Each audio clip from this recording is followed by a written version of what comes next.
This summer, don't get burned by your wireless bill. Make the switch to Mint Mobile. Get 3 months of unlimited premium wireless for $15 a month at mintmobile.com/ATM.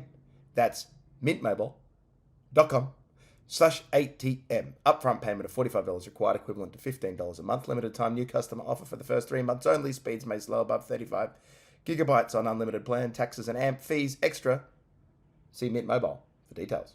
Hi, this is Jim Jefferies. Welcome to At This Moment. I'm here with Amos Gill. This is a continue-on of last week's podcast. We're away right now, but we have recorded for you a show. What can they expect on the show, Amos? Today, we were really discussing Mark Latham's political career. Now, you might not know him in America, but we dive deep in what I would say is one of the most controversial Australian political characters who does make Donald Trump at times seem like an establishment figure. Think about Donald Trump, and if he talked intricately about his sexual prowess. Yeah, we're calling this episode the Australian Epstein Files because this is one of the big Australian sex scandals. We'll discuss this. I think we did. We're obviously not being as topical in this episode, but we're also just talking about becoming a man. That's a big thing for us this episode. Yeah, we're talking about growing up. And talking about growing up, if you want to come and see me on tour, I'll be touring across Europe right now. I've got a 60-date tour coming up. Also, August 12th. Put it in the diary. Jim Jefferies' two-limb policy special is coming out on Netflix. I'm very proud to be saying that. Other than that, we'll see you hopefully next week in another room together. Maybe. I don't know. Well, hopefully. Or where are you going to be? Or we'll podcast together when we're going to see Oasis. Actually, let's do that. When we go to Oasis, go, son. We'll do a podcast when we're leaving London. So I want to talk about John Latham. Mark Latham. Mark Latham. So we can talk about Mark Latham. How do we? I should probably sum him up to. Okay, so Mark Latham was the leader of the Liberal Party in Australia. No, the Labor Party. Labor Party. So the Labor Party, which is the left-wing party in Australia. And he was known for giving like a really firm handshake to a person that sort of lost him in the election because he went to shake the other person's hand. And he went in a bit hard and he held on and he sort of looked fierce. And so he got the shaft from the party. He wasn't the leader of the opposition anymore. He didn't win the election. He didn't get through. So Mark Latham was a rough and tumble union type guy. Yeah. Back when the Labor Party was more for unionists rather than inner city PR workers. Yes. You know, identity politics people. He's that old world. And John Howard was the longtime Prime Minister there in Australia. And they were in that campaign and he was winning and he was doing really, really well. And he was connecting massively. And they met in a hallway of a radio station after an interview and they went to shake hands. And John Howard is small and old and Mark is big and young at this time. And the way that he gripped his hand, everyone said, what a fucking bully. Yeah. I don't like the way that he shook his hand in an aggressive manner. That was what politics used to be. Yeah. Yeah, it's like now you got blokes grabbing by pussies, just fucking talking about eating dogs and shit. But yeah, so he shook the hand. He lost the election. Watch it on the line, or if we can post it here. But the shake of the hand was very aggressive. He loses the election. He starts his own party, correct? He goes and starts working as an independent. He works in the New South Wales Parliament.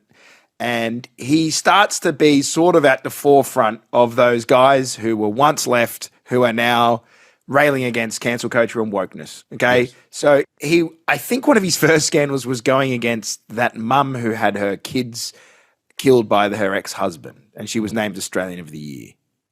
Do you remember that? Right. Yeah, I don't remember that, but it's, but the things you have to do to become Australian of the Year. Fucking hell. No wonder I've never won it.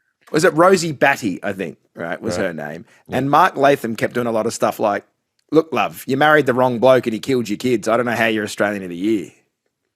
Yeah, but she's been through a hard time. It's best been through a hard time and became the voice. To shut up, and maybe she did it with dignity. And there's a lot of things she could have done. Right? There. Yeah, she started a movement of the Beyond Blue. What do you call it? The violence against women, white ribbon, this kind of stuff. Yeah. And he was like, "You're not Australian of the Year."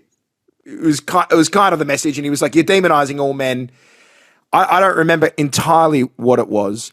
But at the moment, he's in the Australian news. Okay, but hang on. We got to do the preamble.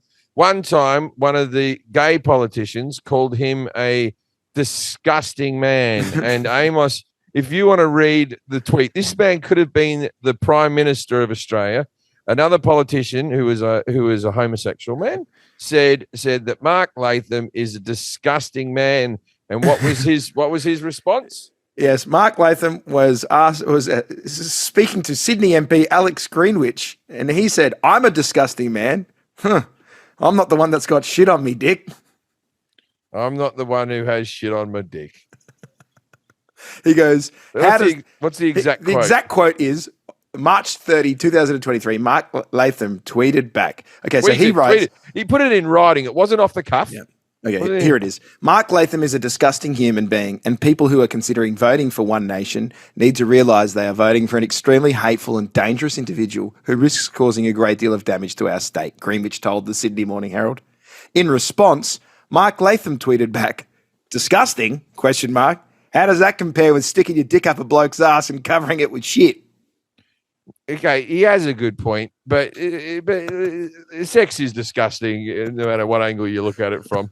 You can be disgusting with women, you can be disgusting with men. Like, it's yes, we're all disgusting. We're all grubs. We're all grubby animals. Yes, of course, right. Despite the public outcry, for a man who could have been our prime minister, even by Trump standards, well done, Australia. Oh, imagine Anderson Cooper saying, "Mr. Trump, your comments are considered a little disgusting." Anderson, you know what's disgusting? Sticking your dick in a man's ass. That's that's gross, right? Yeah. A lot of people do it. That's why I'm bringing back the plastic straws. Shit on the dick. That's gross. Anyway, so Mark Latham. So I'll carry this on. Despite public outcry and calls for One Nation leader Pauline Hanson. I interviewed Pauline. I've met Pauline since. I've met her. Okay. Mark Latham was asked to apologise, and he refused to do so. Yeah. Keep in mind, this is Australia's at one point nearly left-wing Prime Minister. Sure. In an interview with the Daily Telegraph, Latham said, "Sometimes in public life, when you throw out insults, they come back at you harder and truer. So boo-hoo, Alex Greenwich. When he calls someone a disgusting human being for attending a meeting at a church hall like I did, maybe attention will turn to some of his habits. Greenwich goes into schools talking to kids about being gay. I don't want to be accused of anything similar, leaving that kind of content on my socials. Who knows what he's up to?" Okay. So what's he got himself into trouble with now? Because I've heard a few stories. So he's got himself, and I need you to do some Googling here if you can. Jack, set Jim up with a computer. Of late, it seems that he's had a divorce. Okay. And he has this young chick called Nathalie Matthews, who's his young new missus, right? And she looks like a bit of a Cronulla. Yeah, like a Cronulla low-class hottie. I don't know. Yeah, nothing wrong with it. Yeah, you see her there. Right. Yeah. Now, Nathalie Matthews is currently, I believe, making claims and taking out an AVO against him. Here's our bloke, right? So there he is. That's him in all of his glory. Okay. So she has an application for an AVO, an apprehended violence order, against him. Miss Matthews claims Mark Latham pressed her to engage in sexual acts with others, which is like the Diddy stuff, right? And kept demanding sexually. She calls him master. There she is. Yeah. Which is a claim that Mr. Latham denies. The matter is to be heard in court this month. You can't get into fucking like dirty talk. Dirty talk is like any sexual thing. Until someone goes no holds barred with the dirty talk, right? So instead of a man who could have been called prime minister, he's now getting his young missus to call him master. Okay, so there's obviously a power vacuum within Mark that he needs filled. Yeah. The Sunday Telegraph has reported it has cited 3 separate payments from Miss Matthews to an escort service on the night of Mr. Latham's birthday for amounts of $2,700, $1,300 and $440 as separate payments. Wait a minute. What? It's legal in Australia. Why is this information privy to the public? Yes, we'll get into that. A WhatsApp message from Mr. Latham days afterwards to his partner were this. And I just think he writes, "What a weekend." And he goes, "Are orgies good for the libido but bad for your health? I'm feeling crook." After a rambling press conference in Camden on Saturday, Mr. Latham took to social media to thank the many people, quote, who have sent messages of support for me against the media's voyeuristic smut campaign on my sex life. These are sick people, these so-called journalists, who have so little in their own lives that they need to lather up and pry into others like peeping Toms. It's an outrage, everyone says. Yeah, it is. It's so outrageous. My mates are so jealous. They keep saying it's my shout every round. Okay, I have to agree with him. He didn't do anything illegal. Why is this the public's problem? If he's already broken up with his wife, or is he not broken up with his wife? He divorced with the wife, so this is just a young girlfriend. Divorced with the wife. He has a girlfriend who they see prostitutes with. I don't understand what the issue is here. I don't. Well, they obviously want to take out Mark Latham. Now, obviously, there's an AVO here too. Yes. Okay, so she's making these claims about him, and he's saying, no. She willingly engaged in these sex trysts. She got them for me for my birthday. Okay, so I didn't push her into anything. That's what Mark Latham. So he's releasing these messages because it helps prove his case in court. Now the media is running with them, and it's like, of course they're going to run with that. You were once the prime minister of the country, and you're getting girls to call you master or whatever. Obviously, people are going to be interested in that. But the other funny part about this is they've backdated the time of a lot of these text messages when he was sexting, and it was when he was in Parliament. Okay. But once again, is he not allowed to have sex when he's in Parliament, or he needs to be paying attention because they're saying that he wasn't paying attention when they were debating. Yeah, but that's bills. the whole thing. Like if they found out like how long he was on Candy Crush, he would have been in trouble as well. You know what I mean? Like you can't get into him because he wasn't paying. Like okay, I guess that's a thing. He was doing this when he was meant to be paying attention, but he could be texting anybody. He could be doing fucking Uber Eats. You know what I mean? Yes, he was on his phone at the wrong time. Yes. Yes. So he's not paying attention. And then the newspapers have been running with his texts. One thing that they're having a go at him for is, he's sexting with this woman in the office while that people are debating. But he was also taking pictures of other MPs, like old women MPs. And he's like, oh, you're so gorgeous. Look at the state of what I'm looking at right now. Right? Yeah. Okay. But once again, he deserves privacy. You know what I mean? Like everyone deserves to be able to clear their history and no one to go through their text messages. Like, fuck me. Okay, so there's a picture of a woman at the dispatch box speaking to Parliament. He has a photo of her from the side. She sent a picture of her tits. He writes back, meanwhile, here's the view I have, serving the people of New South Wales. Geez, I'm a loyal servant to be sitting through this. She's got a nice body on her. I can see as a 64-year-old man why he'd be over the moon with this. And she was getting prostitutes with him. She seems like a winner. Anyway, so why did she turn on him? I don't know why she turned on him. Is she sold a story to any newspaper or anything, or why is he turned? Why she turned? I'm kind of getting information here on the run, but let's find a bit more information out about it. Embattled independent MP Mark Latham has described a blazing argument that signified the end of his relationship with former OnlyFans creator. There we go. We can't go an episode without OnlyFans. And businesswoman Nathalie Matthews as something from World War Z. The former Labor leader addressed his unfolding sex scandal for the first time on Saturday, having generally limited his comments on posts on X or 2SM Radio. Yeah. Latham read his defence against the allegations by Matthews from a 4-page document in Camden, southwest Sydney on Saturday morning. Ms Matthews claims the MP inflicted a sustained pattern of psychological, financial and emotional abuse against her for 3 years. She wants an apprehended violence order against the one-time federal leader, alleging vile acts including defecating on me before sex and refusing to let me wash. Yeah, and this is the thing, right? So he allegedly, now you've spiked my interest, right? So he allegedly is defecated on her and she had to keep it on her whilst he had sex with her. And everyone's upset, and he made me call him master. That's the least of your problems. That's the least of your problems. The fact that you've got a turd on your chest and that he started sex with you, that's where the issue is for me. Because he called that homosexual man, he said, that's disgusting. Disgusting. Having that on your penis. That's disgusting. Then this guy's doing it to a woman on his chest. No. Well, it's not on his penis. It's on her chest. People who live in glass houses shouldn't have shit on their chest. Yeah, you can live in a glass house, but we can suit you in that bathroom, Mark. Latham told the crowd his relationship fell apart during an argument, and this is the most Aussie thing I've ever heard, right?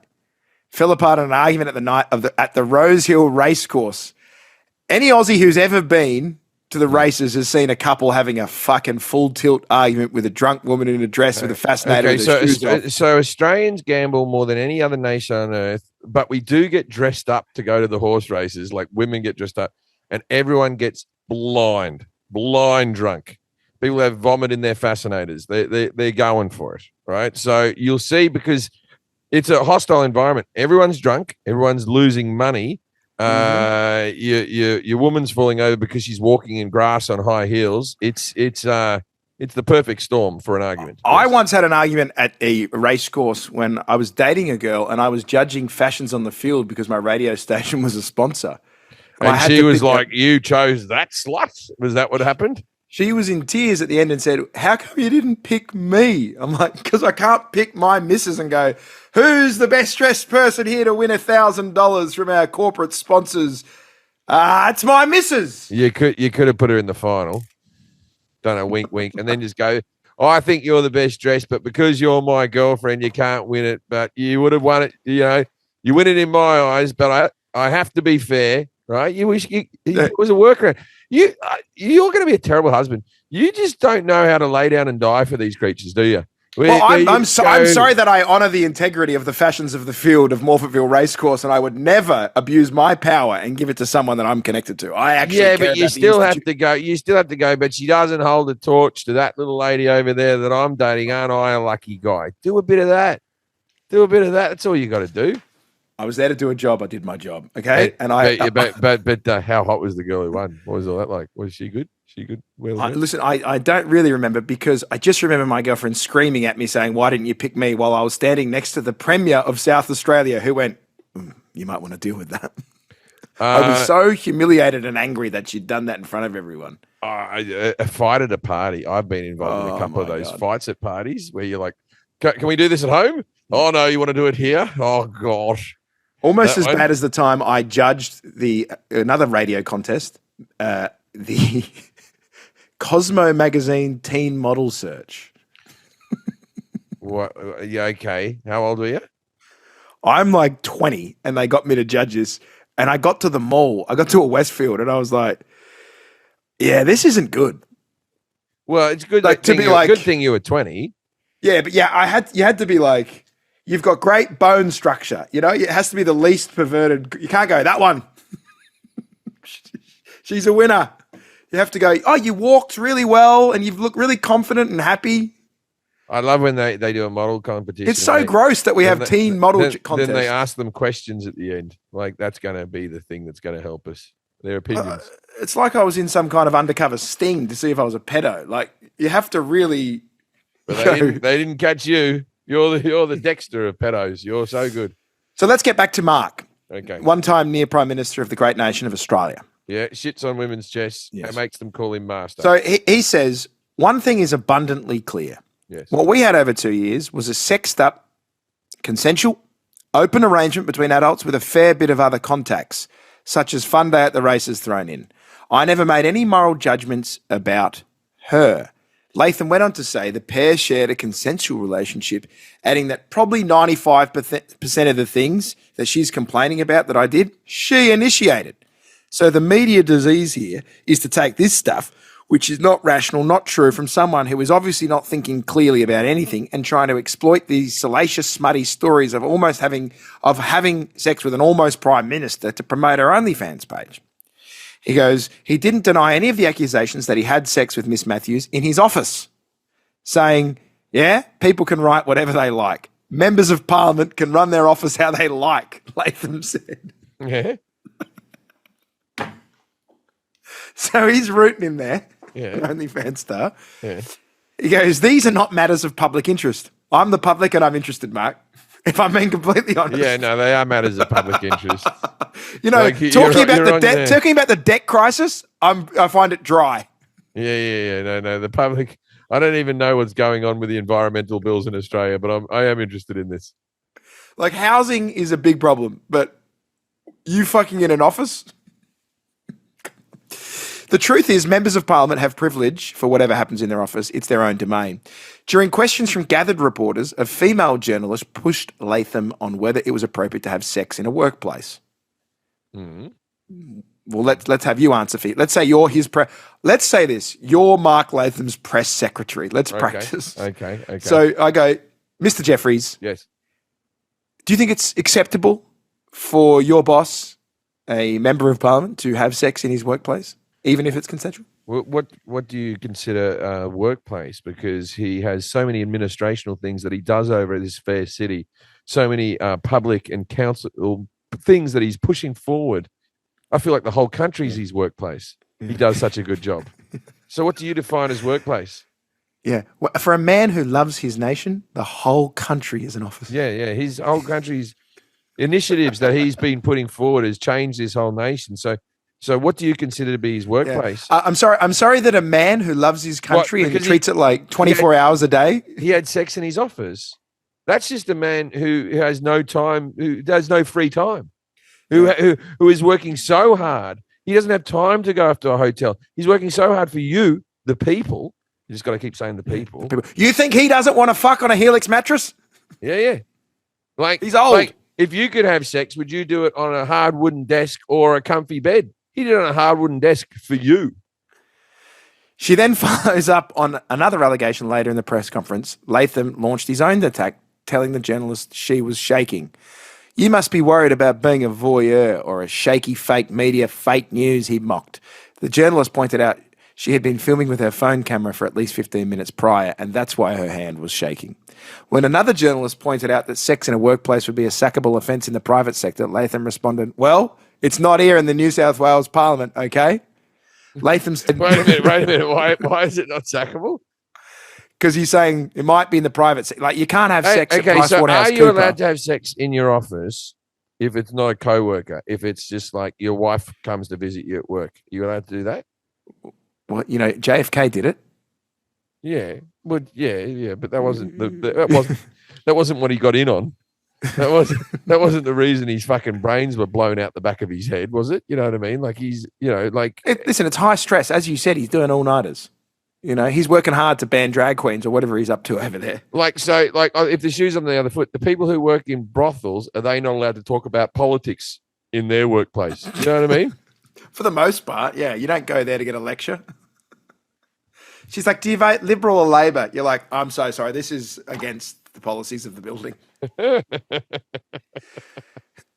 We don't talk about that here. I'd like a brothel that had a room that just looks like Latham's office. Oh, yeah, you walk into a brothel, it's just a library full of conservative documents you're allowed to read in peace. You go, I'm going into this room to read Ayn Rand. Leave me alone.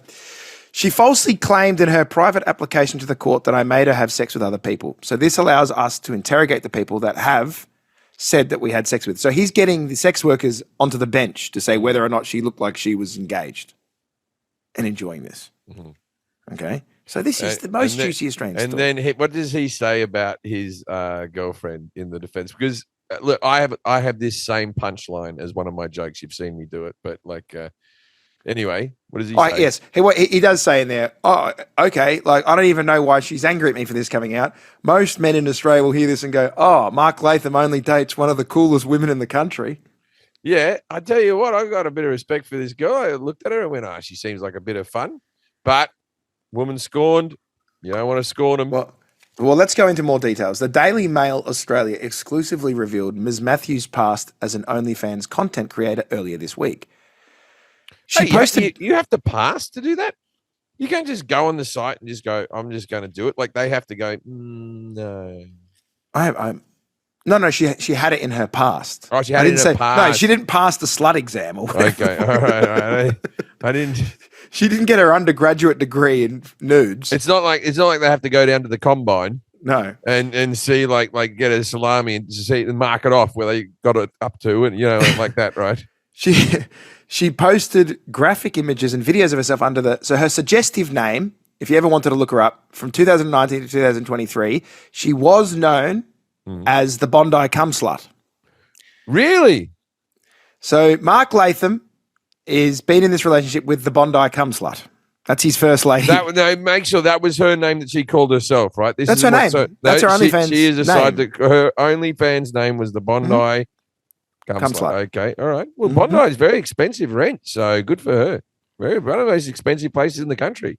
I mean, looking at her, I think she's a little bit more manly, but But no one wants to call themselves the manly. cum slut. I reckon Manly Beach is nicer than Bondi, personally. I'm a manly guy.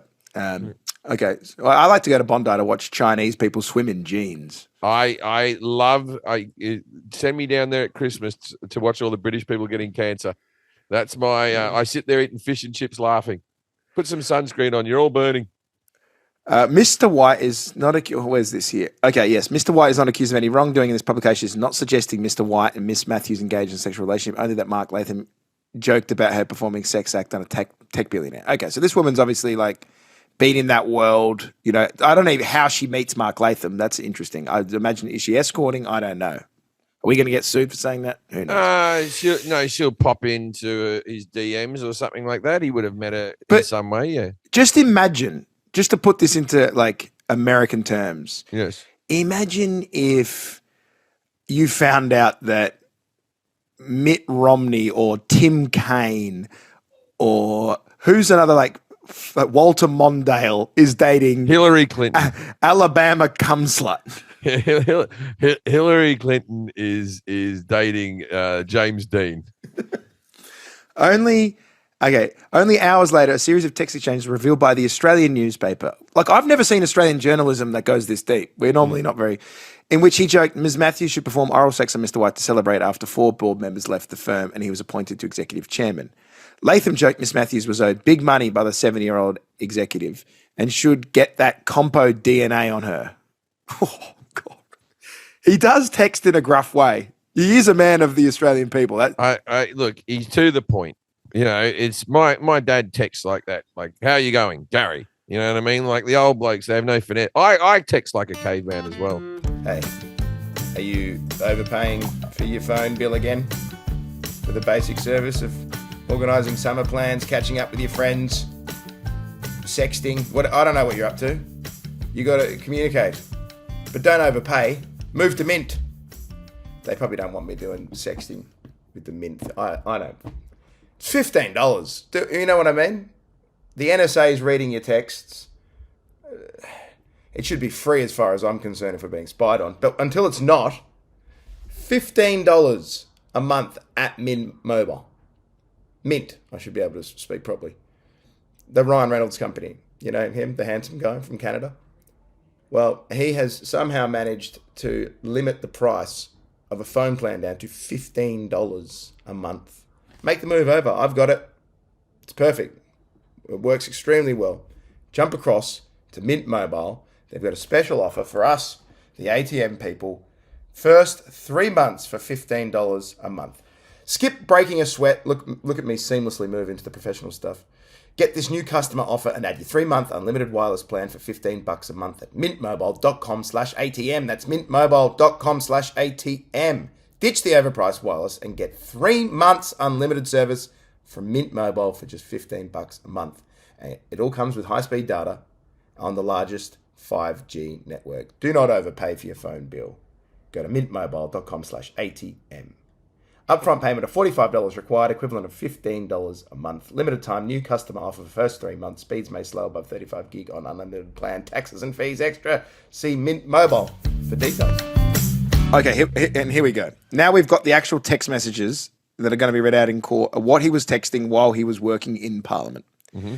So just imagine someone's going, the Clean Water Act, my learned colleague has just introduced here. Order! Subdivision and byline 1.AB, where it does rule out. He's down there on his phone, and this is what he's writing. February 20, 2025. Very hard thinking about you. He wrote to Miss Matthews shortly after 11 a.m. before following up with a series of suggesties emojis. Need badly to taste you. He wrote that afternoon alongside an emoji of a tongue. It's not that bad. But it's an old bloke trying to sext, okay? It's just the emojis where, you know. Oh, I don't emoji. No one emoji. No, like old people using emojis. That's where it looks bad. Could you imagine Kim Beazley or John Howard doing this? Kim Beazley. I haven't heard that name forever. He's got to be dead, Kim Beazley, right? Kim Beazley would be into tasting people. He's hungry. He was fat as fuck, bloody 25 years ago when I left the country. Kim Beazley. Kim Beazley's a boy. We've got to add. Right, but Kim Beazley, let's have a. Is he still alive, Kim Beazley? I think so. While we pull up Kim Beazley, he'd have to be dead, Kim Beazley. There's no way that he's outlived. No, he was there. No, I got to check this out now. Kim Beazley's alive. Bullshit. Bullshit. Yeah. Born 14th of December 1948. Kim Beazley is he's alive. He's alive and kicking. He's lost a bit of weight, Kim. Has he been on the Ozempic? He's 76 years old. Well, Kim used to be a big fat fuck, and now he's just one of those skinny guys with the turkey neck. Oh, he looks good now. Well, good on you, Kim. Well done, mate. Well, obviously a big listener of the show, Kim. Kim, we're happy to have you. And all the Beazleys. The last message that we have here is, he goes, I need badly to taste you in the afternoon. And then obviously he goes out of Parliament. Does he say in the afternoon? And also the idea that he's hard in Parliament. Suits are unforgiving with the penis. Unforgiving. Yeah. And then the next text is, I just made it back for first vote after dinner. Thanks. Really needed that. Latham has claimed the communications never impacted his work. Miss Matthews declined to comment on her OnlyFans past, but her lawyer told the Daily Mail that her client has been subject to character assassination, reputational damage, and trial by media. So Latham's essentially saying, look, I'm an old bloke. I've been through a divorce. There's a male loneliness crisis. We're all stressed out. A lot of men are killing themselves. And I was having a very sex-filled environment where I was able to get out a lot of my negative energy. And actually it helped me do my work better. Yeah, I at the moment I'm on Latham's side until I hear further evidence. I don't know. The shitting on the chest is the bit that I have the problem with. That's the bit where I'm like,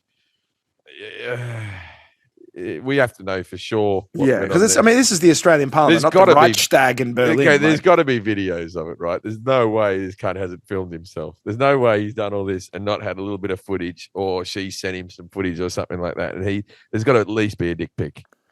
Let's have a look if I think he made a statement this morning.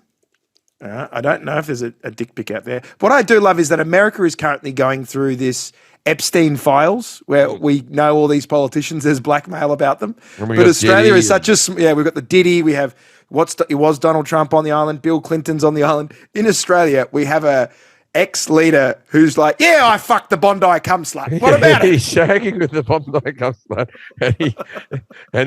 and he's being resilient. Yeah. He's essentially doing what I think they should do in America is go, I was fucking around. It wasn't a kid. Yeah. Like, if it's not a kid, just come out. If we went... the Bondi cum slut, you got to give credit where credit's due. She's not a child. She's an adult who made her own choices. First of all, she named herself that. The Bondi cum slut, yeah. The Bondi cum slut. I hope that his electorate is Bondi. I don't think it is. Mark Latham, Twitter. Okay, so let's see what he's saying about it. We should move on at some point. I can't just. Yeah, we got one more topic. We'll wrap it up. This has been a 2-week process. This one phone conversation. Mark Latham. Let's do a cunt of the week. We got a cunt of the week. We always say we're going to do a cunt of the week. We never do a cunt of the week. Do you have one? Nah, I'm still American Airlines. I'm still fighting with them over that fucking thing. And the bloke who installed my original air conditioner, he'd installed it wrong. It only lasted 8 years, and now I have to spend 10 grand to fix it. So the guy who installed my original aircon unit is cunt of the year. Cunt of the year. Well, yeah, I personally, I didn't even tell you the news. I got approved my visa. I'm an American again. Are you American again? You're back in. Oh, that changes everything. I thought you weren't going to make it. I was worried about you. I thought we'll always be talking to him on the run. And now that my visa has been approved, I would like to say that I've said some statements over the last month that were vaguely anti-American, and I'm back on board. Really? The immigration system isn't broken. It works swiftly and quickly, and then they understand good character, and they know a good man who is an asset to a country. Right. Yeah, as you drink, spilling it down your chin like a fucking moron. Yeah, like you tried to say what a wonderful guy you were, and you couldn't put the bottle to your mouth. You That was a little bit of slapstick comedy, I swear. Oh, you think you did that on purpose? No, so I still haven't got. You didn't do that on purpose. You're not that good an actor. I know when you're acting. I've seen you act. If I was acting, that was good. That was commitment to the bit. That was commitment to the bit. Yeah. I need something because I'm so tired from talking about Mark Latham's fucking swollen cock that I needed a gear shift. But I still have to go have my interview. So one thing I will say is my interview's in London to actually pick up the passport. We're going to go see Oasis. We're going to go watch Oasis together. But they also asked me to put down my social media. So I think in my interview, they're probably going to be watching our podcast to see what I say. Right. And what did you say that was so bad? No, I don't know. There's some things that you think about, but you can give opinions on politics, right? You're allowed to give opinions. 100%. Well, and thankfully for me, I've always believed that Jeffrey Epstein did kill himself. So it's like if you can anymore. Yeah, I don't know if you can give opinion, but but you've been pro-Trump. No, I've been very anti, haven't I, lately? Oh, not in comparison to the rest of the world. You're as pro as you could. You're you still are happier that he won the election over Harris, right? You still happy? No, there's a part of me that thinks of the deep conspiratorial things that I'm worried about. I think that these things are going to be ushered in under his administration. And if it was a Democrat doing them, we would have kicked up our fucking feet and fought and been like, we can't do this. But because it's him, all these right-wing dudes are going to be like, trust the plan. And we are going to have like a tech dictatorship that gets ushered in. And I think that would have happened under anyone. But at least if Kamala was doing it, we'd go, no way.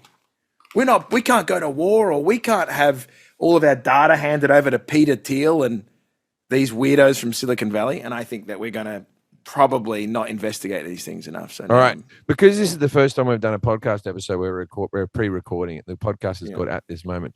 I'm going to give you a little challenge right now. Predict what's going on in the world this month. Let's see if you get anything right this week. 2 weeks. Yeah, in 2 weeks. What's going on in the world in 2 weeks? What can you foresee going on? We turn up at Oasis and they don't. Oh, you think that they don't make it onto the stage at Wembley? You reckon that's the concept? Because I heard that they're going in separate cars in and out of the stadium and everything. Yeah, but that's because they're rich, famous people. No, I know. You show up at different times, and some people like to eat before a meal, and so just because when you're backstage at my gigs, I always let you sit in the same room with me, and we have a steak on a bit of styrofoam. You know what I mean? Like, it doesn't mean that you. Do you think one day you'll go to your room and I'll just be sitting there by myself? No, because at that stage I would have already fired you, unless we're doing a double headline. When me and Jimmy Carr did the double headline, we had our own rooms, didn't we? We had our own rooms, and we travelled in separate cars, didn't we? That is true. We went and said hello to each other and had a meal and chatted, and then we went out afterwards to a bar, or we went to a late night place to have a drink or what have you. But we travelled in separate cars. So what are you getting into? I was just guessing. What car does Bonehead get in? That's the big question. What car does Bonehead get in? That's where you see where all the popularity lies. It takes the underground. I think we're going to have a great time at Oasis together. Okay. What's going to happen in the news, as you're saying? Okay, so here's what I think. We don't go to Oasis for more than 3 weeks. We go there in 3 weeks. But anyway, carry on. So what I think will happen, I think the pressure has mounted so much on the Epstein papers. I think he was probably surprised at the state of how much pushback he's got from longtime supporters. He did say on Truth Social, we are going to put out whatever we can find from the grand jury. I think there's going to be a massive campaign to get Ghislaine Maxwell on the stand, get her out of prison and get her to testify before Congress. Okay. I don't think they'll agree to that. I'm going to say Ghislaine Maxwell, if there is a movement for that, dead. Suicide. So you reckon Maxwell dies of suicide in the next 2 weeks? Yeah, I'm going to say that it's a heart attack or something like that. Or she gets shivved by Orange is the New Black lesbian. I reckon she's doing all right in prison. I reckon she'd be a bit of a local celebrity. Okay. I also think, do you think we get more evidence of Donald Trump's connections? I don't. I think that's getting squished. I think there'll be another war thing going on. I think there'll be all these missiles will go to the Ukraine. We'll have a few problems with Putin, and we'll drop a couple of bombs on Iran. That's what my prediction for the next 2 weeks are. He says something buffoonery and gets proven wrong, and we all move past it the next day. Just a pattern that I've been seeing. Did you read the evidence they found on him printed in the Wall Street Journal, which was a private letter that was supposedly sent?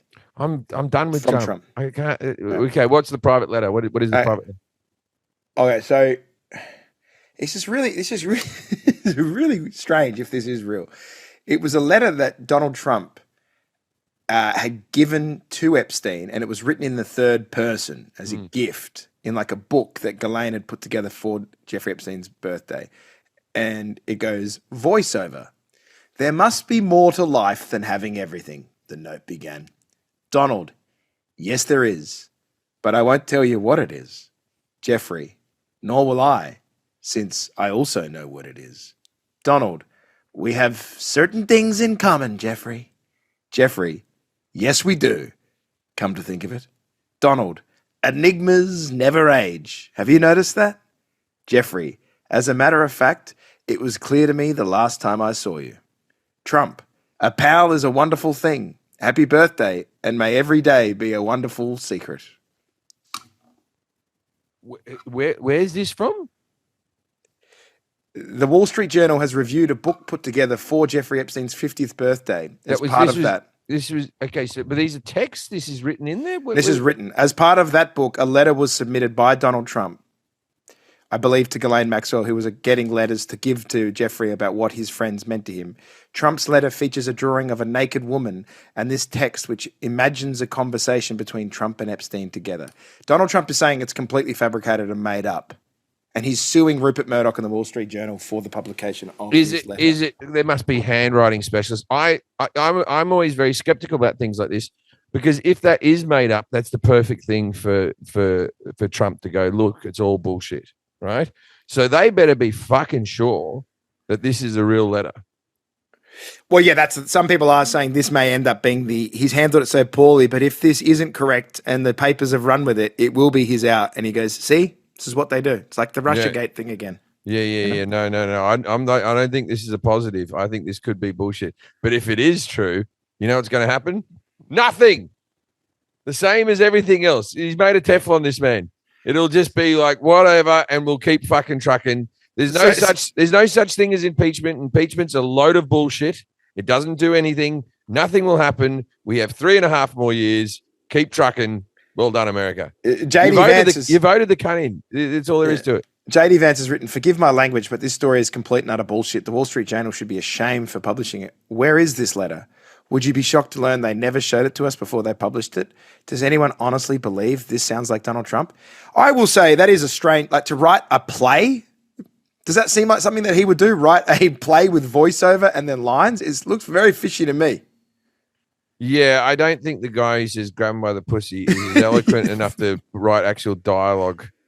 Write a dialogue like for a 50th birthday? He had a ghostwriter write like The Art of the Deal, and allegedly like he's never read the book.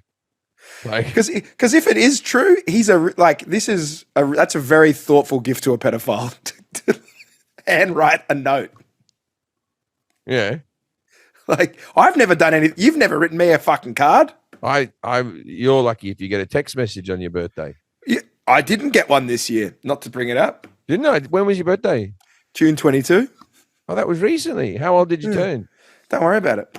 But it's not. I was of age. You're allowed to text. It wasn't a special birthday, was it? It wasn't like you didn't turn 40 or 30. 33. Yeah, 33. It's nothing. No one cares about a 33-year-old. You know what? 33. I can't believe you didn't. I thought you'd lead with that this week. 30 was this week? Okay, I didn't know it was your birthday. No. I'm saying this Trump Wall Street Journal thing. Like this. I haven't even read that. But back to your birthday. You're 33. No one cares about 33. You know what 33 is? 33 is a shit age. 33 is the age where you can't act like a dickhead anymore. People go like this. You're too old to be behaving like this. Yeah. If you show up drunk and fall out of a pub, you'd get in trouble. Someone in their 20s is just like, they're kids. Kids have fun. You're in a shit age. It is a shit age. You're in a grow up or get out age. I am a grow up, get out age. I'm also at that age where you either have made it as a young, amazing talent, but I'm in the mid period, which is I have to be like a Bill Burr and make it when I'm 40 or something as a disgruntled, pissed off old guy. Like, I'm not going to be a Pete Davidson. You know what I'm saying? Like, you're in that middle. No one gives a shit about you at this point. Rodney Dangerfield sold aluminium siding, right? And didn't get famous until he was like 50 or some shit like that. Yeah. Right? Giving up on stand-up or whatever, but it didn't get famous till he was later. And they reckon that for him, I've spoken to people who actually know him, that was one of his things, that he hated getting famous after it didn't matter anymore. You know, you're already married and old and you got kids or whatever. He never got to enjoy anything. You never got to enjoy the fame. You don't want to go out all the time. And, you know, but also fame isn't an enjoyable thing anymore because of camera phones and all that type of stuff. You can't really just ever be yourself when you're out. So all famous people just stay at home and invite other famous people over and they just sort of sit and hang out in circles. Well, if you want to have a wild time now, you have to be an independent MP in the Sydney Parliament. Well, that's why I get upset. Why is this woman bloody like he's just it's just, as far as I can tell, it's just sex. Also, I was just thinking about this. If it was a young woman and he'd released all these, they'd almost say it's revenge porn or something to leak those private moments. If he did it the other way, it is humiliating. This guy, it's humiliating. He did it. It would be a bad thing. Yeah. So, but I think it's because he's putting it in court. That's why it's become fair game. So I will say something about 33, which is, well, it is a shitty age, like this middle age, because I want to have a family. Yeah. But I realize now I have like wedding planning and then like having the little tiny kids. What I would love right now is that, like, I just want to wake up tomorrow and I'm married. I've already had the wedding and I have a 8-year-old and a 7-year-old who are awesome. You don't want to miss out on the good things in life, mate. When they're little kids, some of the best. Watching a 2-year-old start saying words and this. Okay, let's say 2. Watching a 4-year-old and you start to figure out this person likes this type of ice cream and that type of food, and seeing their personality develops. You don't want to, like that movie Click by Adam Sandler. You don't want to fast forward through your life, mate. Life is what happens to you when you're busy making other plans. You're busy making other plans, man. But 33 is also this time, and not to be too real about it, but we know all these people in comedy, and you can sustain your life. If you want to keep your life small and keep a small target for your life, you can kind of be a kid forever, and you earn just enough, and I travel around and I have some fun, and I still keep doing the festivals, and I'm doing well as a comedian. But as you get to this age, you're like, this needs to be the work that provides a safety net for my children and for my partner. And so it is the death of the childhood, really, once you decide you're not paying into a pension, you're not going to have any retirement fund. If you die, it's very bad for your family. You're kind of stuck. Yes, no, it's daunting, but there's a lot of people feeling that. And there's a door right now that my friends and I are walking through in that age bracket, which is, and you can see it. You can either really grit down and walk through the adult door and go, this is what I need to do. And I've had a good run of enjoying a lot of this laissez-faire lifestyle. Mm-hmm. And you have to look back at it and go, you know what? I explored a lot in my life at a good time. Or you just become an eternal child and you think that that's fun. But what you need to do is see your friends who are 50 who have done that, and it starts to get pretty empty. You can start making money as the manly cum slut. I rub it on my nipples. All right. So you look at other men who are 50 who didn't have the kids. Well, who didn't have the kids, or they just didn't commit to actually growing up. Like, I'm really fascinated right now with my own wrestle internally. Right. So are you up. Committing to growing up or not? Of course, that's why, and I think that's why a lot of young, and it's hard to walk. It might not be the right choice for you. Well, I've decided that is 100% what I want. But what I mean to say is we do live in a very we have a very stunted adult society. Like, even walking around Montreal, I'm watching, and maybe this is good, maybe this is bad, but I'm watching like men. There's like bars here that have video games in them. Like, it's an arcade, and it's not for kids; it's for adults. Like, you drink and you play like NASCAR. Yeah. And I just looked at it and I thought, the fuck! Like, no other time in history would it be acceptable to go, honey, I'm just going down to have a few beers and drive a NASCAR car and play. I remember going into nightclubs at 18 in Australia and seeing guys that were about 30 in the bar, 30, and going, what the fuck are they doing in here? Yeah. Like, all right, well, let's talk about this. There is a gymnasium in the UK. This is happening at this moment. There's a gymnasium in the UK that during peak hours from 4 till 7 in the gymnasium, only women under 24 are allowed to work out in the gym. From 4 to 7? From 4, that's peak hours, yeah. 4 till Under 7. 24s only. Women under 24. And at first of all, I was like, well, that seems a bit weird because my wife was like, who's your Why age? not the 20? My wife was like, I wouldn't be allowed in that gym. And I'm like, you're too old. You're too old. You're too old. I kind of get it now. So if you're a teenage girl, you're going to work out the gym and you don't want guys bothering you or whatever like that. Yeah. They've given them a little window of time. I kind of think it might look, it's an experiment. Why can't you work out next to a 40-year-old woman? Because they'll fucking they're miserable cunts. You don't want one of them around. You're still full of life and vinegar. You're still full of vigor. I personally would love to have an old woman who's out of shape, and you'd exercise so much harder. Like, I don't want to become that. I got to keep it. Yeah, I'm same with you. If they just made it's just women during peak hours, so we can just have a women's gym, but just women under 24. It's such a to feel like you're 25 and you're not allowed to work at the gym. You don't meet the criteria anymore. And can you think of all the dodgy blokes that would be standing having cigarettes out the front of that gym between 3 and 7? Yeah. That's where if I was a taxi driver, know where I'd be pulling up at 7. You can imagine a few creepy fucking blokes. Yeah. All right. Well, but my point, that seems like a weird request. They changed the whole policy. And also a gym in England. I've known the British. That wouldn't be a very full place at the best of times. You know what I think if about you had a kebab store in England, a kebab store that was only girls between the times of 4 and 7. I see the people point in that. The girl wants to get drunk and have a meal in peace without being harassed. But a gymnasium, there's probably more staff in an English gym than there are people working out. I think anyone who wants to work out who lives in the UK moved to Dubai about 3 years ago. It's like every PT from the UK. It's so much better out here in Dubai now. All right, make a quick little cut here because I want to name the actual UK gym girls only. Oh, while you're looking for that, let me give you something. Let me give you some cool news, and I can put this out on the podcast. So I'm friends with some people in the Norm Macdonald family, and they have a charity as part of the ESPYs, and they asked me to get you to give some tickets, which was 2 tickets anywhere in the world, plus you sign a record. And I just got a thank you from Laurie Joe, who runs it from the charity. Oh, that's nice. And I love Norm. Anyway, how much, dude? The current bid, if anyone wants to buy this, is $2,025. So they said thank you so much for 2 tickets to see me. Yeah, and they've had 37 bids. They could have bought 30 tickets for that, and actually brought a whole lot of people. Okay, well that's I'll take it. One time I donated a leather jacket and I signed it and I bought the jacket back because it was going so low. I didn't even know about it. Wow. Actually, let me give you some. This is going to make you feel unbelievable. Right. Okay.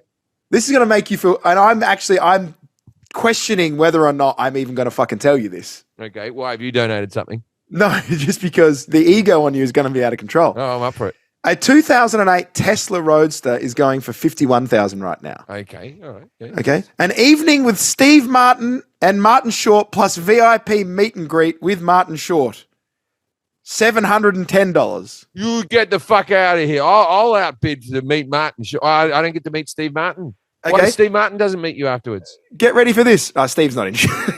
Steve doesn't give a fuck. Yeah, you got things on. A very British voicemail plus a night with John Oliver. So John Oliver will do your voicemail. Yeah. And you meet him. Yeah. $800. You'll be like, oh, what's with plastics? Oh, I'll tell you what happened. Oh, like that, right? A conversation with Billy Crystal. Yeah. $500. I used to work with Billy Crystal's daughter. Used to work on the Jim Jefferies show. Very nice lady. And she told me a story about one time that someone bought a phone conversation with Mike Zazimski or whatever, the monster out of Monsters Inc. that Billy Crystal plays, right? And he's like, "Hey, how you going? I've been working out with, all about over at Monster Industries." He's doing all that type of stuff. It was he thought it was going to be a little kid. It was a grown-ass adult, and the conversation was like 15 minutes. This is what I told you. People can't grow up anymore. Yeah. Okay. So I'm a little bit worried watching this. I'm not talking shit, but like 37 bids, $2,000 so far is incredible. Here's why I'm a bit worried. Why? Because I organized this and they said you can get 2 tickets to watch Jim Jefferies anywhere. Yeah. Have they included that as we pay for their flights? No, flights and hotels not included. But it's just if I visit the town that you're in, that's how the tickets work. I know, but I'm just wondering if because it's so expensive right now, have they accidentally said that we will fly them there? You're being very fucking hurtful right now. I mean, it's Martin Short for $700. Yeah, but you don't get to meet Steve Martin as well. You only get to meet Martin Short. Come on, no, I don't have any Three Amigos stories, but I would have taken an edible by the time you meet me, and I'll have a bit of a chat. Like if you've been backstage at my gigs, it's pretty exciting atmosphere back then. If you want to see 2 blokes eating off a styrofoam plate, having a filet mignon with a Red Bull, if you want to see it, see it, you're gonna have to pay the big bucks. Well, they've asked me right now. The charity says, "Thank you for organising this. It's bringing in some big dollars." Annika, my girlfriend, wrote, "Wow, I'm so surprised it's so much more than the other ones." Oh, fucking hell, Annika! It's because she's met me. She's met me. No, she loves Martin Short. The first time she met me, she would have paid $2,000, and now over time, the diminishing returns. And then I know that's so awesome. Amos helped. He more than helped. He did it for us. See, I get all the credit. Yeah, you get all the credit. I didn't give fuck all. Do I get it? Do I get a tax deduction for this? Do I get a $2,000 tax deduction? Does that count to me? Do I get the deduction of the tickets off my actual live show to actually go, oh, these were given away free to charity? I must get some tax deduction.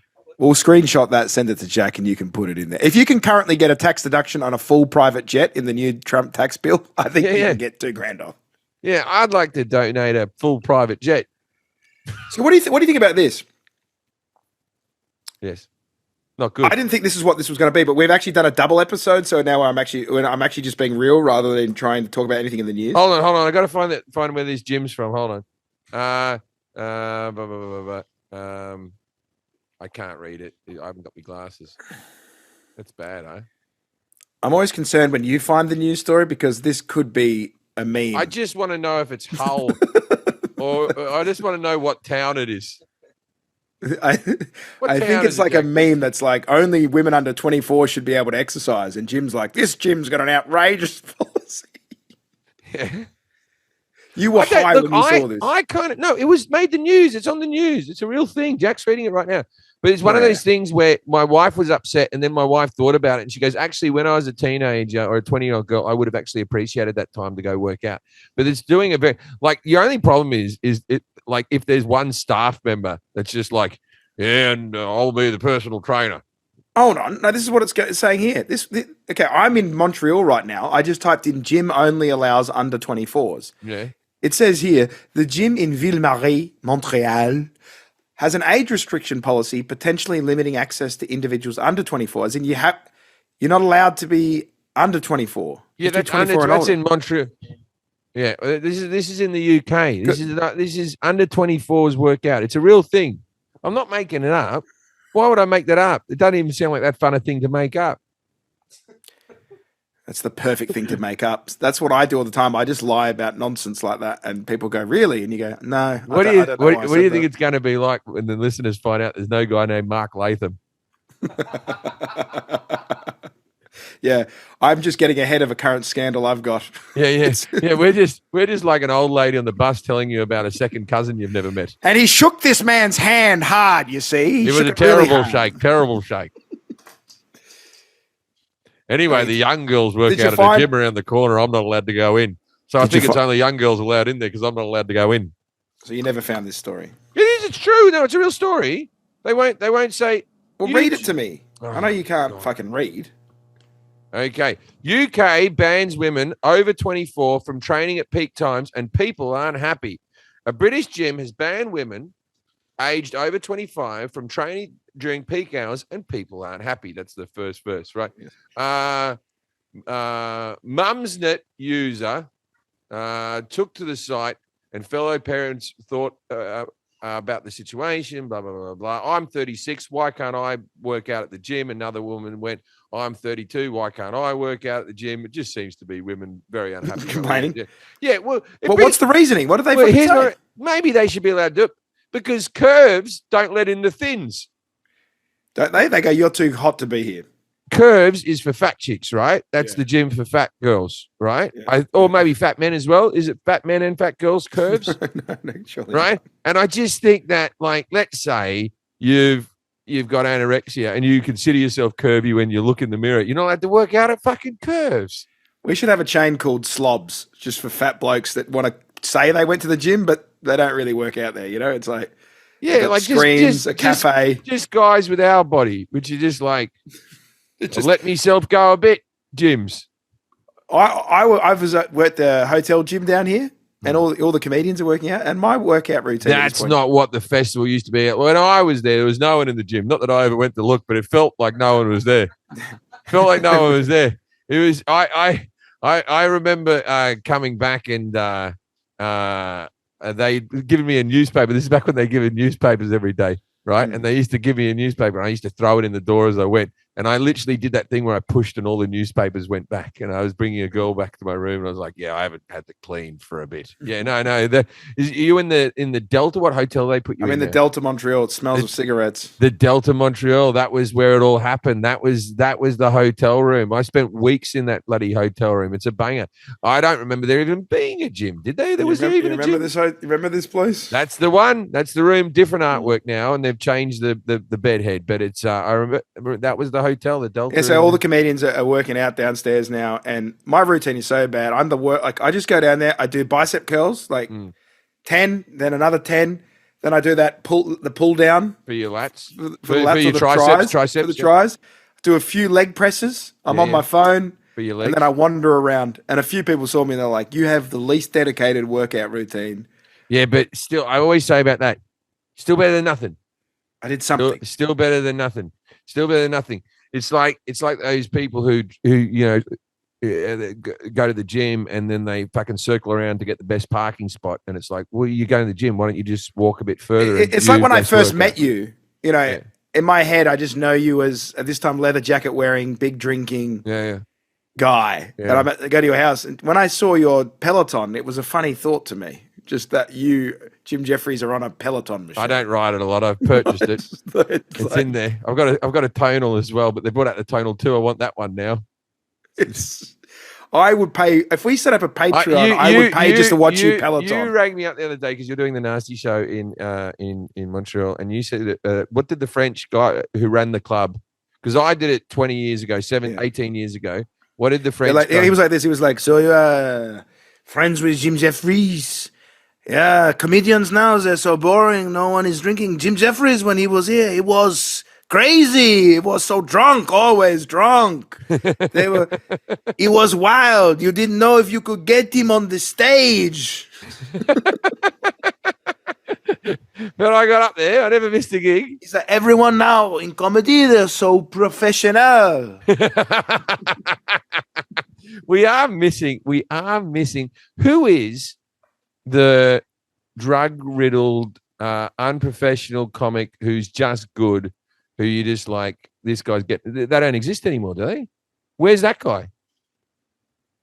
John Mulaney? Like, if that's our version of a cokehead, like... That's the whole thing. Now, I have no problem with John Mulaney. I think people think he's a very good comic and stuff, but that's... If you want to say that's a cokehead, you never bloody worked in England. You never worked in England in the early 2000s. Like, holy hell. That guy would have run an AA meeting in that state. You know what I mean? Like, imagine him in Australia going, I have a problem. Everyone, even the councillors would be like, we've got bigger fish to fry. No, mate. I've never seen someone with nicer skin. I haven't had a drink in coming on 5 years, and I look more decrepit than that fella. Right? No way in the world. No. Maybe. Look, I don't know, but it doesn't. You didn't. Yeah, but the point being, it isn't the kind of industry of like your Belushis and the hard drinking, coke taking. Like that's over, and it has been replaced by people who think this is a legitimate career option. Yeah, but there was something to your camera phones. The rock star comedian. There was something to that character that you didn't quite know. There was something dangerous about it on stage, but its camera phones have ruined it, made the whole thing more professional. Also, people reviewing your shows, like I had someone write to me the other day and they were just like, I went and saw you 10 years ago in Manchester and you were too drunk and unprofessional. I actually went, you were right. I remember that show. I was too drunk. And then he was like, oh, okay, well, don't do it again. Yeah, we also, I think there's also comedy goes in waves. And so now we had so much of like, I party, I'm fucked up, that the new wave was, I don't do that. That's how you stand out. But we always had them. Andrew Maxwell used to call them the Milkshake Boys. Right? We always had these like nerdier guys who didn't do anything. And then there was the guys who party. Like at the Edinburgh Festival, are there people still partying? I think so, yeah. You know what I think it is? I think it's more the gay people now.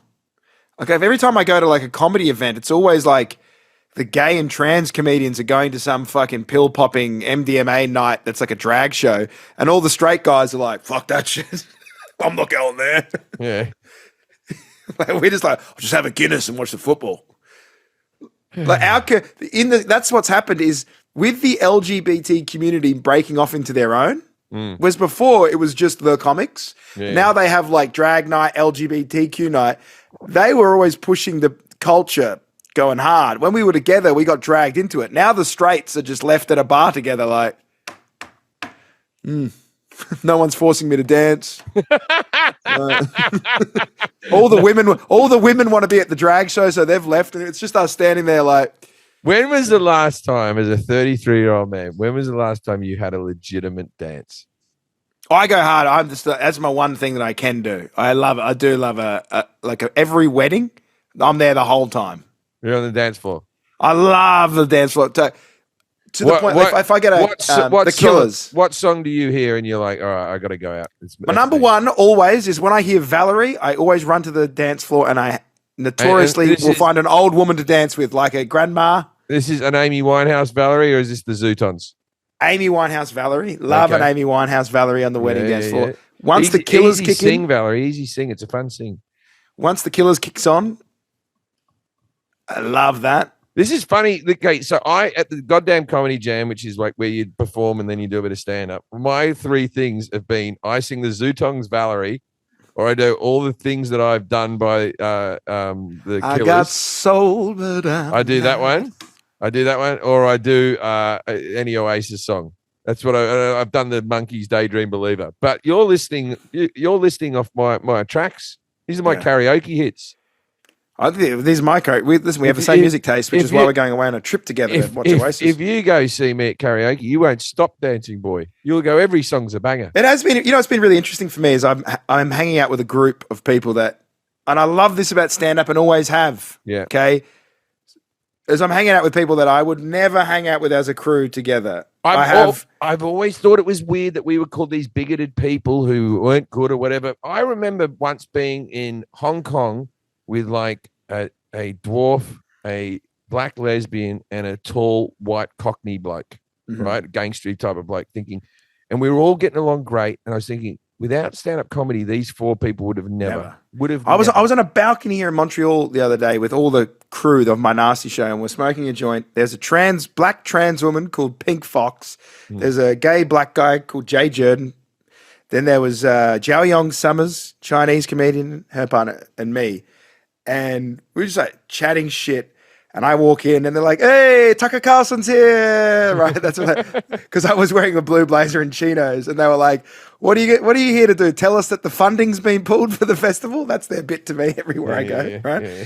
And, I'm giving them shit. They're giving me shit. And it did remind me well before the hardcore culture wars kicked off inside comedy, what I loved about it, which was I was exposed. I would not be hanging out with a black trans woman in my day to day.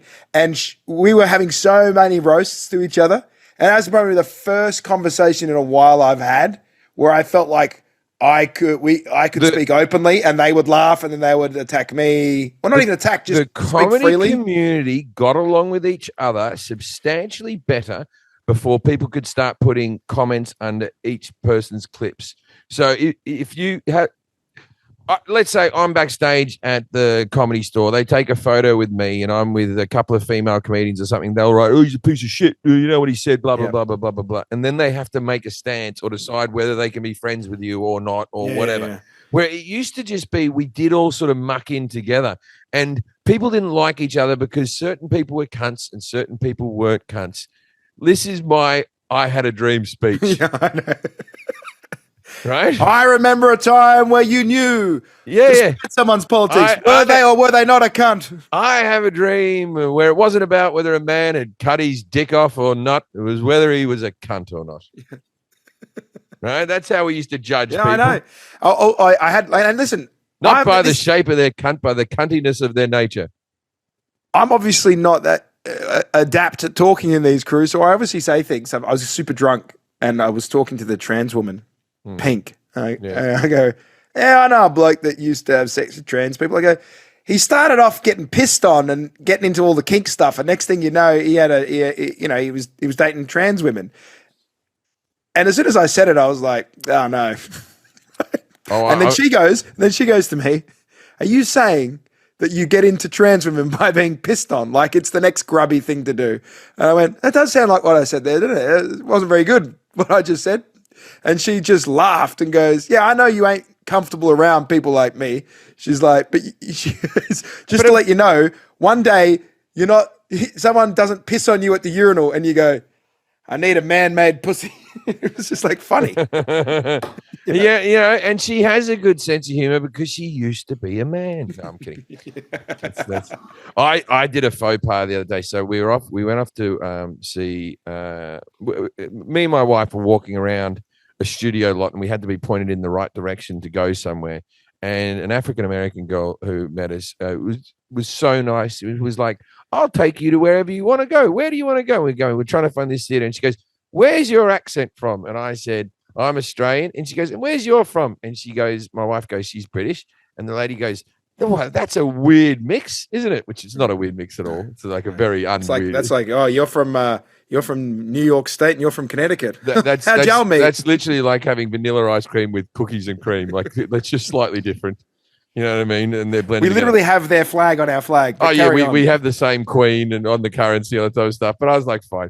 And then she goes, how'd you all meet? And I sort of went, I wanted to say what I wanted to come out of my mouth was a bit of history. I wanted to go, oh well, her people brought me over as a bloody convict, right? That's what I wanted to say.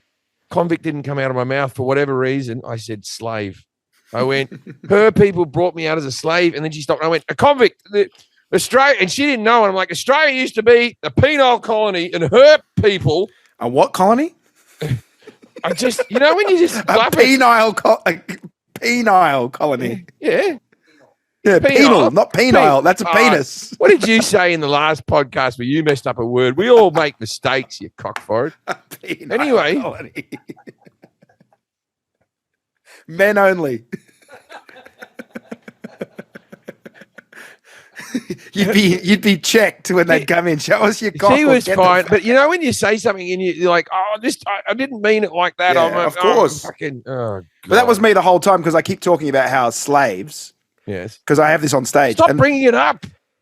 Okay, go on. I keep saying that the word slave comes from Slav, which is my ethnicity is Slavic, and I go, we were enslaved for 500 years by the Ottoman Turks. Mm. And the joke that I say on stage is, so that's where the word slave comes from us, which is what I say to my black friends after I've said the N-word, and they don't seem to think it counts, is the joke, right? Okay. And I did that the first night. I do my whole bit about slavery. Okay, yeah, go on. And it is interesting to walk down the stairs, and there's just 4 black comics, and if you don't get the fist bump on the routine, But they were like, that was good. Like they were. I like how African Americans will sign off on your jokes. Like you go, huh? Because I used to do that thing about 2 years a slave, right? Where the way we could get rid of racism is bring back slavery. You have 2 years a slave, where every race slave's up for 2 years, and then how good would you treat your slave if they were going to be in charge of you in a year or so's time? It was a whole bit, but I remember I did always, because the policy on comedy, and I don't know if you agree with it, I always say the policy is you can say whatever you want to say as long as you're comfortable saying it in front of the subject, right? For sure. And you can say whatever you want to say. But I do, when I used to do that joke, I used to look at the different races in the room, just checking that everything's going all right.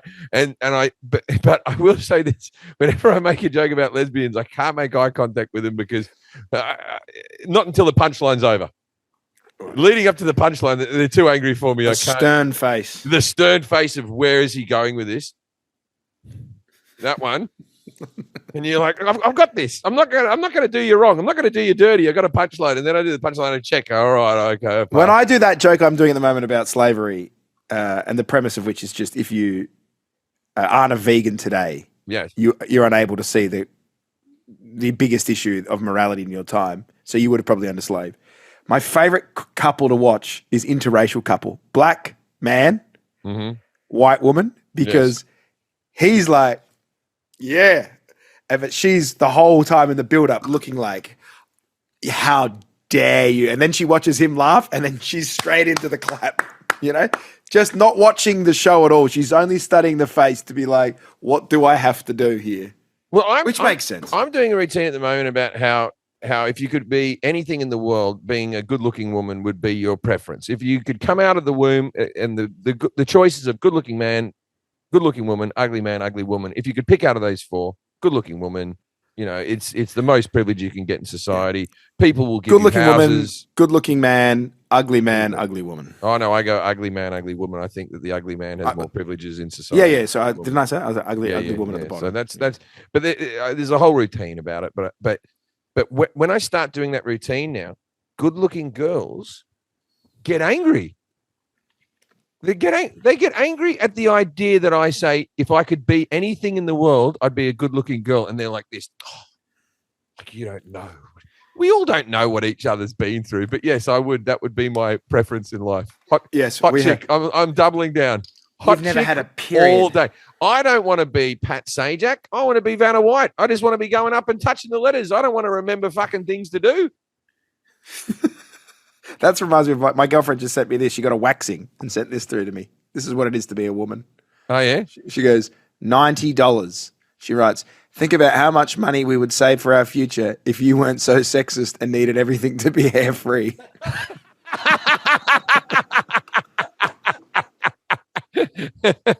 Yeah, but if she appealed to my cheapness. Yeah, but if she grew out the hair, think of all the money you would waste owning the two houses. I do like it. Sometimes she's very, very funny. Then she goes, you think she meant that as a joke? She didn't mean that as a. I think she meant that as a joke. Well, okay, so this is your future wife. Was she always was that that was being done before you got there, right? So she can't blame you. You didn't do anything. That was already part of the deal. I would agree. But yes, she also says you're currently in what is essentially France. She's saying, like, why don't you get them to teach you about it? Yeah. Oh, because you're saying the French girls have the hairy pits? French girls get the Not in my experience. Not in my experience. I feel like that's a bit of a myth. I think so too. So I wanted to wrap up when we were talking before about growing up. Hairy arms though on them, like Satchwatchers. The French, don't they? Not a good thing for comedians to discuss. And I see that you have a Pac-Man machine behind you, so you don't have to. Growing up doesn't mean you get boring, but every culture has a ritual that you become a man. There it is. I haven't got pants on. I've got my fly undone. Yeah, every culture has a coming of age ceremony. Yeah. Yeah, so and we don't have that anymore. I guess we did for like when that's what your 21st was, and there was so much expectation that you get a house and you have a wife and kids immediately at 21. So in Australia, we used to turn 21 was the big birthday, which was weird because we were already 18, and 18 you could drink. But when you turned 21, you got given a key. You got given a great big like card that was a key that was like the key to the house. Like you're a man now, you can get into the house with a key. I don't know what was the big fucking thing. We trust you with this key, this cardboard cutout key. It's almost like you're an equal now. You can come and go as you please. It's almost that, but I don't know. You got the key to the house was the thing you got at 21. And I remember it was a party that everyone got dressed in tuxes because I remember going to my cousins' ones and being like overly excited because there might be girls there, and I was like 14 or something like that. And, I thought that would be a fun thing to look at. But what's your point? It says here, Key to the door historically meant recipient was considered an adult and could come and go without parental supervision. Large decorative keys are given as keepsakes. The tradition is still practiced in cultures, with some incorporating unique designs of the Fiji Muzzy patterns. But other things have all these rituals. I think ritual is really important for people to realise where they're at in life, and we haven't updated that. Because we live in adolescence. People in their 30s are still living like right, kids. but there needs to be a happy, like, you can't be doing like quinceañeras and bar mitzvahs too young.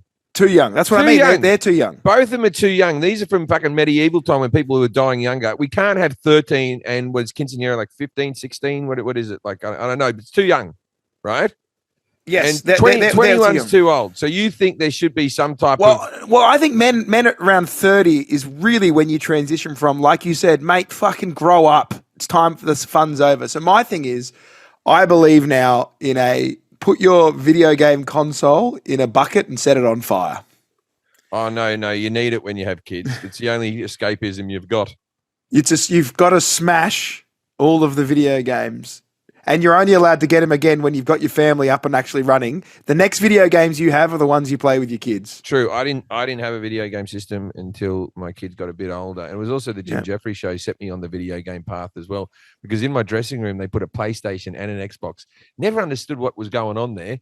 It was a fucking Comedy Central treated me good in those years. I tell you, I had a pinball machine in my fucking dressing room. I go to a game show in Australia and they give me a little bowl of Allen snakes.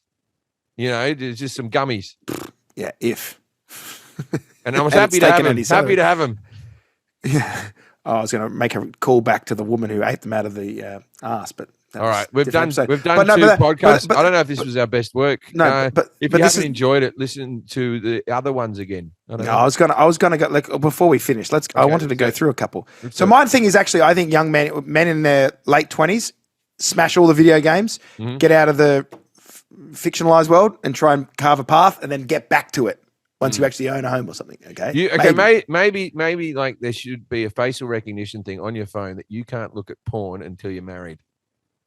Yeah, I also think like no dog. I said no dog until you have kids. Oh, yeah, you can't have, because that's methadone for a family. And if you don't have a dog, you can't refer to your dog as your kid and stop posting pictures. You lose me completely. The dog. I have some furry children. Piss off. So these are the coming of age ceremonies that are out there right now. Okay. The Maasai coming of age tradition from Tanzania and Kenya. The Maasai of Kenya and Tanzania have several rites of passage that carry boys into manhood. Boys between 10 to 20 come together to be initiated as the new warrior class of the tribe, placed in dozens of houses built for the occasion. The night before the ceremony, the boys sleep outside in the forest, and at dawn they return for a day of singing and dancing. They drink a mixture of alcohol, cow's blood and milk, while also consuming large portions of meat.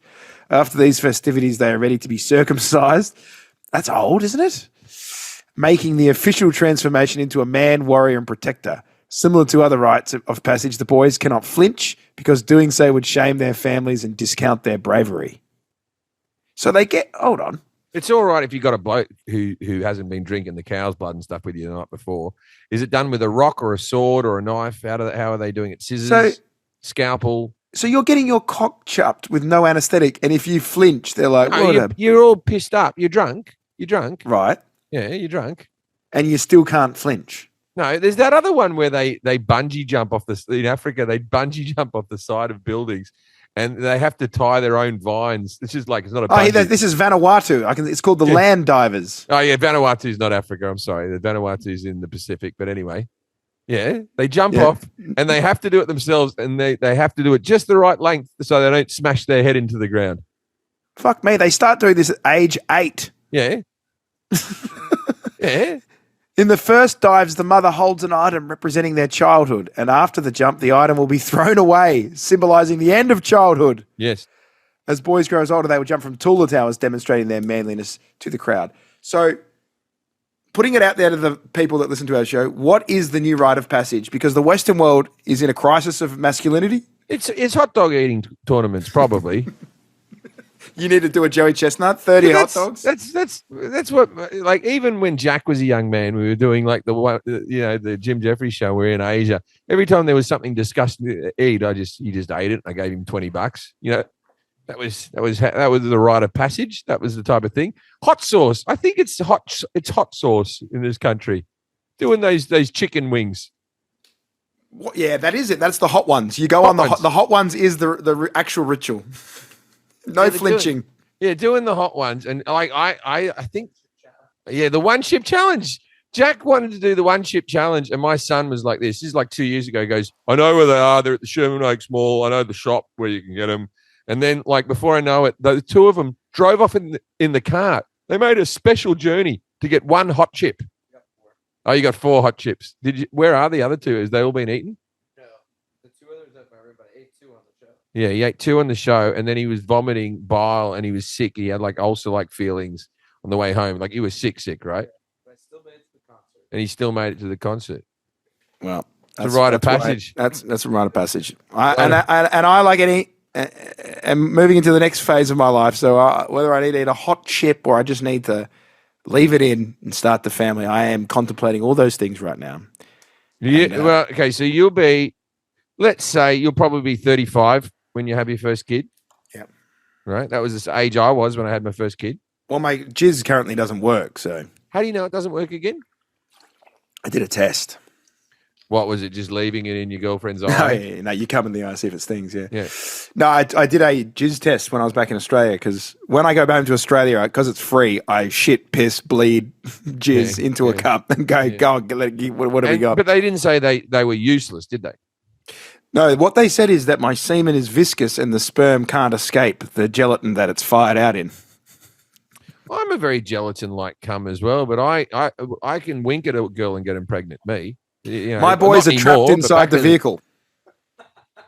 You know, guys, like to call back last Can't get week's out. episode, like dwarfs in a clown car. They just can't. They claw at the windows and they can't get out of it. It's too thick. So I don't know what I meant to do for that, and neither does my girlfriend. But Is now it she's like like, drink- "Don't is it- eat chicken wings; it keeps your jizz thick." I'm like, "You don't know that." Why does chicken wings keep you? No, but she's like, just bad food. She's like, "You need to be healthier." it's just a lot of water. You got to drink a lot more water, right? I think it is. I don't drink it. That's what. Look, But did you not notice? the clumpy cum is the first shot, and then as you go shoot throughout the day, it gets less and less clumpy. Yeah, I don't have That's your a real- libido. that's a No, real I don't, thing. I don't shoot ever the- for a the- second time in a day. That's the most decadent behavior I've ever heard. Oh, on the road, 3 times, 4 times I have a day. I have zero libido. I jerk off once maximum, and I'm like, ugh. Oh, on the road, I'm I'm aware. I go out and explore cathedrals, and you're in there spanking it senselessly. not senselessly 4 times maybe. It keeps me relaxed before a show. The crowd appreciates the work that I do. Yeah, I do it so I don't walk out and go, "Hello, cunt, fuck off." You know what I mean? So I'm all mellow up there, and I can get a joke out. Hey there, how you doing? I think, can you come back in 3 minutes, 5 minutes? Thank you very much. Oh yeah, 3 minutes, 5 minutes. That's when I'll be wanking. Yeah, yeah. You leave the do not disturb sign off. Just do She's it. fallen straight into my trap. I don't think she's going to be back in 3 or 4 minutes. She's like, whatever this cunt's up to, he's not going to be done in time.